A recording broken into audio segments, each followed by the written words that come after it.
Alright, I'm going to do a real quick video here on how to field strip the Ruger LCP.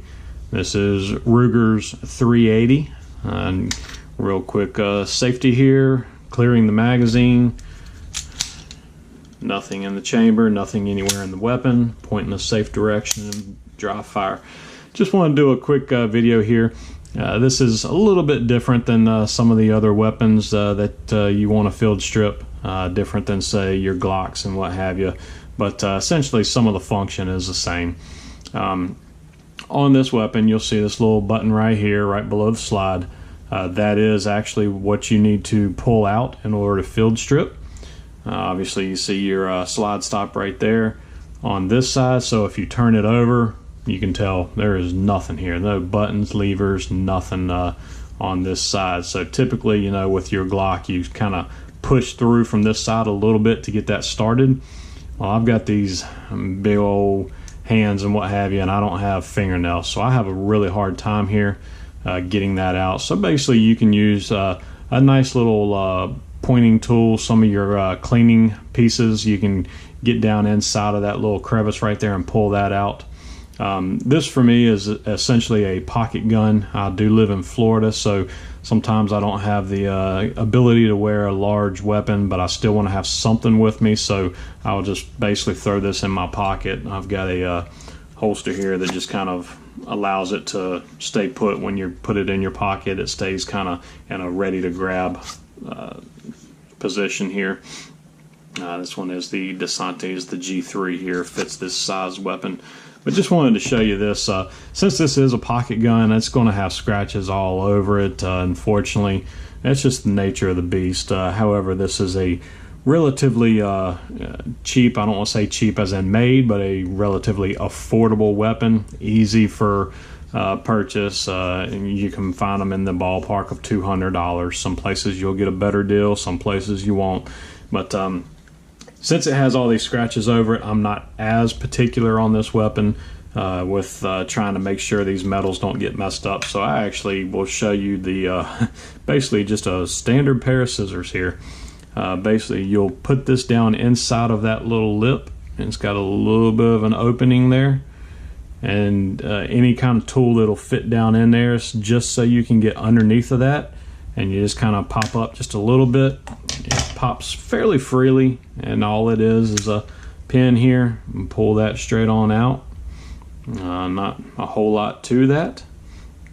Don't lose that little guy, and I mean this thing is free sliding already. Basically easy to pull off. There's nothing else to do there. This thing does need a good cleaning. I am not going to show you the cleaning here on this video, but just wanted you to kind of be aware of what this looks like down inside of here. There's not a lot of moving parts here. Just wanted to kind of show you the lower. Here's your slide area. It does look somewhat similar to say your Glock or something like that. This is a pocket pistol for me. It does not go inside the waistband on a holster or whatever, so I have to get in here every now and then and start picking out lint. I do get pocket lint inside of this thing, but as far as your pin here, you want to put a little bit of pressure. Just don't let that thing go. It will shoot across the room.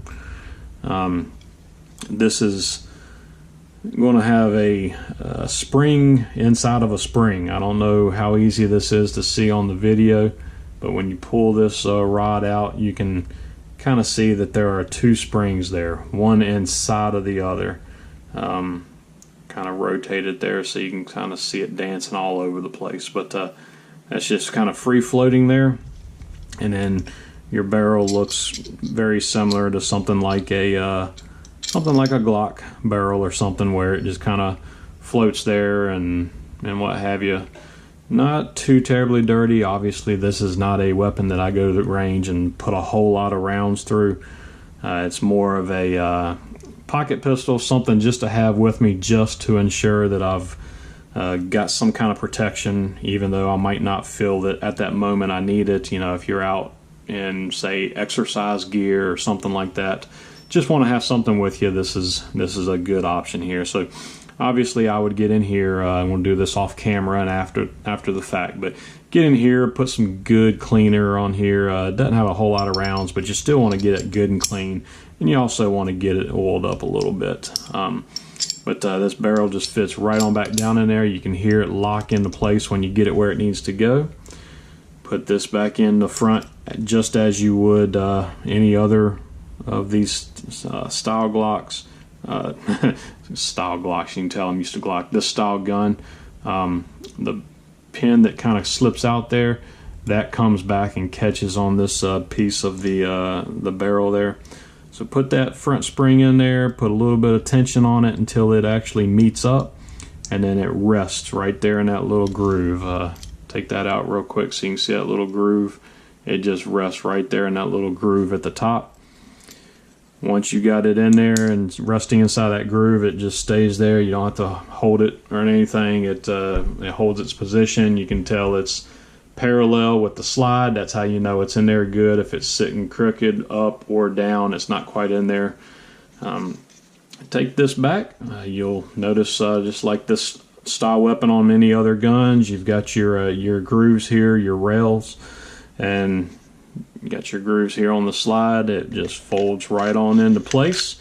Bring it on back, and you'll notice that it has a little bit of play right here, and that's going to all go away once you actually put this locking pin back in there. It only goes in one direction. It's got the lip here on this end, so it goes in like this. If you'll notice here inside of that hole, there's that little silver piece right there. Essentially what you want to do is you want to take this and kind of put it in a little bit angled and pull down on that piece as you push this pin in. Just basically get that little piece out of the way. And it not hard, you just kind of put a little bit of pressure, kind of pushing down on it, and then push the pin in. Get it to a point to where it's pretty much in there as far as it'll go without putting a lot of pressure on it. And then once again, as I said, you can tell it's not quite lined up front or back. So all you do is just put a little bit of pressure here, and as you do push this in, it goes right back into place. So you heard the audible click. It is flush fit right there. Everything looks good, lined up. Just rack it, make sure nothing slides off, slings off across the room. Fire in a safe direction. Since we know it's empty, the weapon is back together as it should be. So once again, just want to do a quick video there. I know that this drug out a little longer than some people might need, but I wanted to do it in depth enough to where if you didn't understand how to get that done, now you see it. So take care. I hope you have a great day. Hope this was helpful to you.